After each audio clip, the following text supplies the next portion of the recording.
వచ్చే spring are fall ఇంటేక్కి అసలు యూఎస్కి రావడం వర్తిట్టేనా అని నాకు చాలామంది మెసేజ్ చేస్తున్నారు.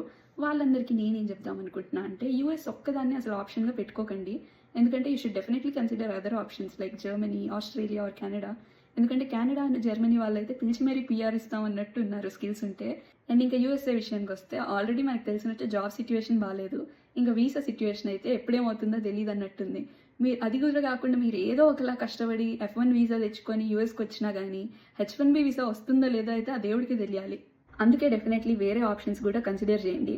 అయినా లేదు నాకు యూఎస్కే రావాలని ఉంది అనుకుంటే ఎవరికి అయితే సూట్ అవుతుంది అనేది ఇప్పుడు చెప్తాను. ఒకవేళ మీరు ఆల్రెడీ ఇండియాలో 1 to 2 years జాబ్ ఎక్స్పీరియన్స్ ఉండి అండ్ కొంచెం ఎక్స్ట్రోవర్ట్గా నేను బాగా మాట్లాడతాను జనాలతో, లైక్ నా పర్సనల్ బ్రాండ్ని బాగా బిల్డ్ చేసుకుంటాను, నెట్వర్కింగ్ బాగా చేస్తాను అనుకునే వాళ్ళకే ప్రెసెంట్ జాబ్ అయితే వచ్చే ఛాన్స్ ఎక్కువ ఉంది. ఎందుకంటే యూఎస్లో స్కిల్స్ ఎంత ఇంపార్టెంటో నెట్వర్కింగ్ కూడా అంతే ఇంపార్టెంట్. ఒకవేళ మీరు ఆల్రెడీ యూఎస్లో ఉంటే వచ్చే స్టూడెంట్స్కి మీరేం సజెస్ట్ చేద్దాం అనుకుంటున్నారో కింద కామెంట్ చేయండి.